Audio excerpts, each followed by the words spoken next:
یہ مخارج اور صفات سیریز کا چھٹا سبق ہے۔ پچھلے سبق میں ہم نے زبان سے ادا ہونے والے حروف پر بحث شروع کی تھی۔ آگے بڑھنے سے پہلے معلومات کا سب سے اہم حصہ جو ہمیں یاد رکھنا چاہیے وہ یہ ہے کہ زبان 4 حصوں میں تقسیم ہوتی ہے۔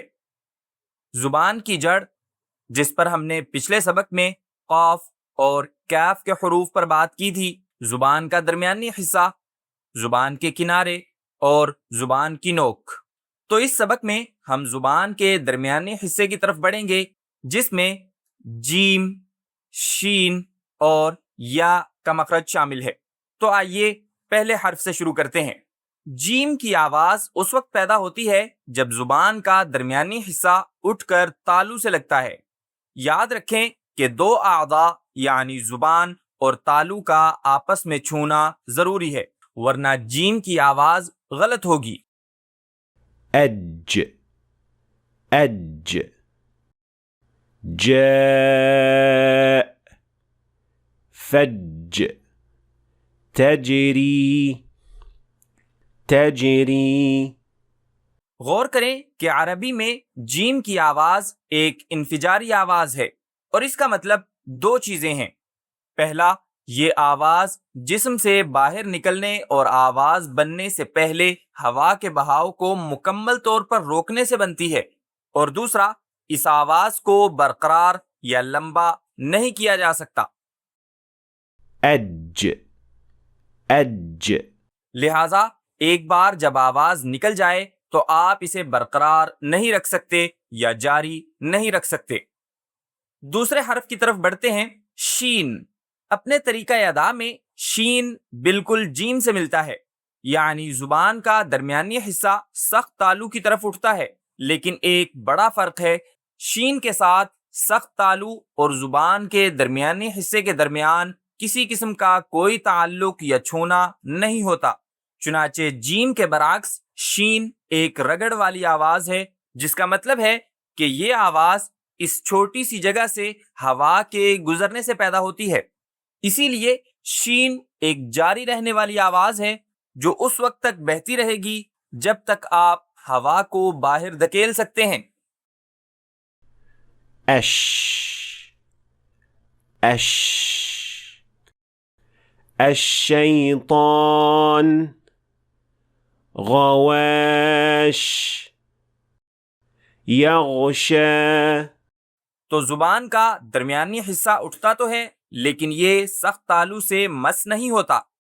اب آخری حرف جو کہ ہے الیاء غیر المدیہ۔ تو الیاء غیر المدیہ کیا ہے؟ دیکھیے، الیاء المدیہ وہ یا ہے جو ایک حرف علت کے طور پر کام کرتی ہے، اور یا پر مد تب آتی ہے جب اس سے پہلے کسرہ ہو، لیکن الیاء غیر المدیہ وہ ہے جس پر حرکات یعنی فتحہ، ضمہ یا کسرہ آ سکتے ہیں۔ تو یہ صرف تب ہوتا ہے جب یا سے پہلے کسرہ کے علاوہ کچھ اور ہو۔ ان مثالوں کا موازنہ کریں۔ المساکین مستقیم ابراہیم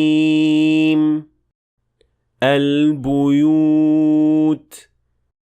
قریش الیتامى یوما۔ غور کریں کہ الیاء غیر المدیہ سے پہلے کسرہ کے علاوہ باقی حرکات ہیں، لیکن ہر یا مدہ سے پہلے کسرہ ہے۔ اب یا کی یہ دونوں اقسام 2 الگ الگ مخارج سے آتی ہیں۔ الیاء المدیہ پر پہلے بحث ہو چکی ہے۔ کیا آپ کو اب بھی یاد ہے کہ یہ کہاں سے ادا کی جاتی ہے؟ نیچے کمنٹس میں بتائیں۔ لیکن جہاں تک الیاء غیر المدیہ کا تعلق ہے، یہ زبان کے درمیانی حصے سے ادا کی جاتی ہے جو سخت تالو کی طرف اٹھتا ہے، لیکن جس مقام پر یا پیدا ہوتی ہے وہ شین اور جیم کے مقام سے تھوڑا پیچھے ہے، جیسا کہ آپ چارٹ میں دیکھ سکتے ہیں۔ یہاں ایک خلا بھی ہے جو ہوا کو نکلنے اور آواز پیدا کرنے کی اجازت دیتا ہے۔